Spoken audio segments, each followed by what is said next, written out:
Bonjour à tous, c'est l'heure de votre journal d'information locale. Voici les titres que nous allons développer dans cette édition. Nous nous intéresserons tout d'abord à l'avenir de l'aéroport d'Angers-Marseille. Après l'abandon du projet de Notre-Dame-des-Landes, nous ferons le point sur les ambitions des élus locaux concernant cette infrastructure. Direction ensuite le château de la Perrière. 3 artistes exposent sur le thème des couleurs. Vous découvrirez quelques images dans ce journal. Enfin, nous parlerons d'harcèlement scolaire avec notre invité, le président de l'association ACVS 49. Tous les samedis, il organise des permanences d'écoute à la Maison des Familles à Angers.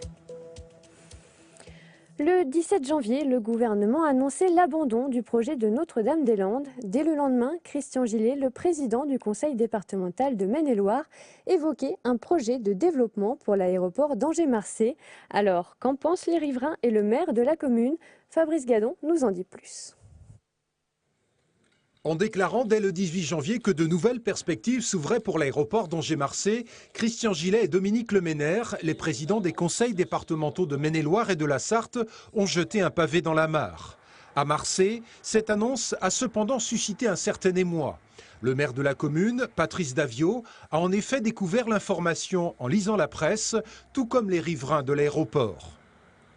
Quand on commence à mettre dans la presse des articles comme cela, on a tendance à mettre le feu au territoire et les gens sont inquiets. J'ai eu effectivement une petite dizaine d'appels téléphoniques de personnes qui m'ont dit « mais tu ne dis pas ce que tu en penses, dis-nous ce qu'il en est ». Et je ne suis au courant de rien là-dessus. Dominique Leménaire et Christian Gillet ont évoqué un possible allongement de la piste de 300 mètres sur un terrain déjà propriété de l'agglomération qui gère cet équipement. Une hypothèse que rejette l'association des riverains en expliquant que l'augmentation du trafic ne ferait que creuser le déficit de cet aéroport. Les compagnies, pour venir, demandent des subventions. Il faut payer ces subventions. Pour accueillir ces compagnies, il faut mettre des contrôleurs aériens. Et tout ça, ce sont des coûts supplémentaires par rapport aux coûts actuels. Et il y a très peu d'aéroports qui soient rentables en France. Il faut monter à des trafics de l'ordre de plusieurs millions de passagers. Ici, plus on augmentera le nombre de passagers, plus on perdra d'argent. L'association des riverains et le maire de Marseille devraient en tout cas en savoir un peu plus dans les jours qui viennent. Aldev, l'agence de développement économique de l'agglomération, organise en effet une réunion d'information à Angers-Marseille le 12 février prochain pour faire le point sur le devenir de cet équipement. C'est une initiative qui a de quoi ravir de nombreux étudiants. Ce jeudi soir, ils pouvaient récupérer du linge de maison, des ustensiles de cuisine ou encore de la vaisselle. Et tout cela gratuitement. L'Université d'Angers a organisé plusieurs collectes tout au long de l'année. Les organisateurs prévoient déjà de renouveler l'opération vu son succès. Fanny Bourdillon a rencontré une infirmière du campus qui nous explique le principe de cette boîte à partage. On s'est réunis et on s'est dit c'est un petit peu dommage qu'il y ait des étudiants qui quittent le campus et qui ne savent pas quoi faire de leur vaisselle et d'autres qui arrivent et qui n'ont pas forcément les moyens d'acheter le nécessaire. Donc comment on pourrait essayer de trouver un système qui permettrait d'avoir une activité un peu responsable à destination des étudiants. Donc voilà, c'est un peu ça qui s'est fait. 700 000 élèves sont concernés par le harcèlement scolaire en France. Alors, pour faciliter les échanges, des permanences d'écoute ont été mises en place tous les samedis à la Maison des Familles d'Angers. On en parle avec notre invité Olivier Laurando. Bonsoir, bienvenue sur notre plateau. Bonsoir, merci à vous. Alors déjà, est-ce que vous pouvez nous expliquer pourquoi c'était important pour vous de créer ces permanences? Permanence, c'est un véritable lien d'écoute et lieu d'écoute pour les familles et les victimes. Beaucoup de familles nous disent qu'il n'y a pas de lieu pour vraiment discuter, vraiment trouver des solutions. Donc nous, on a voulu apporter ces solutions pour ces familles. Et alors comment ça se passe, ces permanences? Comment vous rencontrez les élèves, mais aussi les parents? Alors c'est sur rendez-vous. Sur la permanence sur Angers, on va être sur du rendez-vous puisqu'on est sur 10h midi, le temps d'avoir des plages horaires pour les parents, pour avoir le temps de discuter avec eux. Donc les parents prennent rendez-vous sur notre ligne téléphonique, le 06 50 97 88 51. Et alors, une fois qu'ils ont pris rendez-vous, ils viennent à la permanence et quel message vous essayez de faire passer? Déjà, on essaye de comprendre la situation, de voir ce qui se passe. Déjà, de comprendre est-ce que c'est du harcèlement, est-ce que c'est une autre problématique. Et puis après, on essaye de trouver des solutions avec eux, voir ce qu'ils ont pu mettre en place, s'il y a eu des échanges, de la médiation avec les établissements. Et après, on essaie de leur donner des conseils. Et alors, quels conseils, par exemple? S'il faut aller sur la voie juridique, on a un avocat au sein de l'association qui peut donner des conseils juridiques. S'il faut aller sur le thérapeutique, on a un psychologue. Donc voilà, le but, c'est d'essayer de trouver le mal-être de la personne et le besoin des familles, et puis de les amener vers les différents partenaires auxquels on peut avoir. Donc ça, c'est pour les parents. Qu'est-ce que vous dites aux élèves qui sont concernés par le harcèlement scolaire? Eh bien, déjà, on leur dit que ce n'est pas de leur faute. Ce n'est pas eux. Eux, ils sont victimes, ils ne sont pas responsables, parce que la grande majorité se sentent responsables de ce qu'ils vivent. On leur explique plutôt que voilà, ils ne sont pas responsables et qu'ils peuvent avancer. On peut s'en sortir, on peut sortir du harcèlement, la tête haute, et on peut vivre après ses rêves et puis vivre sa vie.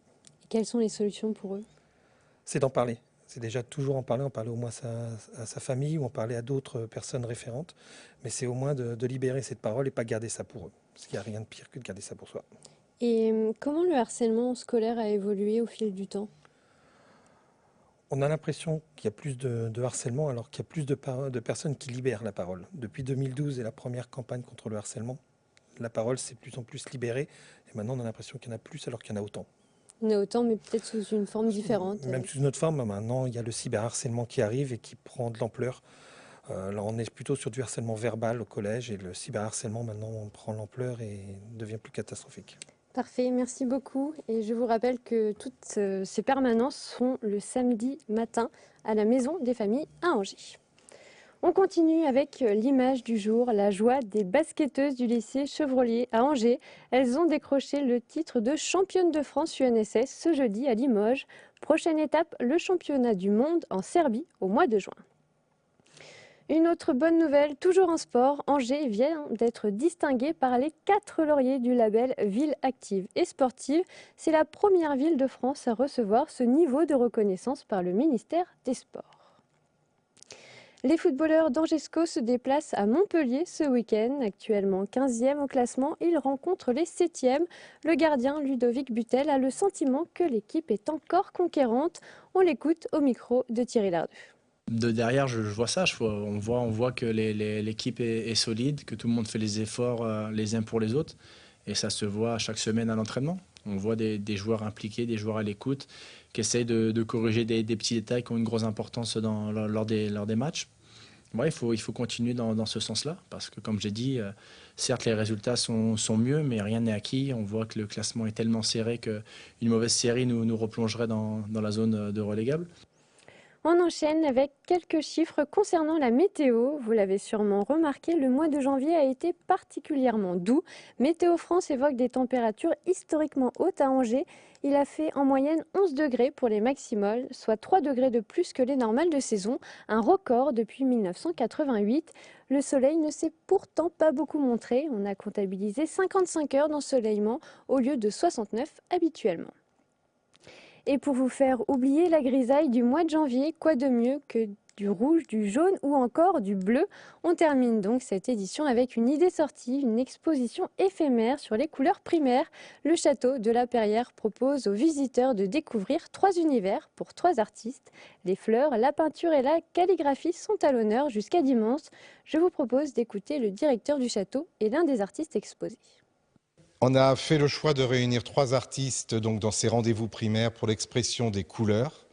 Les lithographies de notre artiste suédois expriment complètement la vitalité et la vie dans des couleurs très acides, très vives.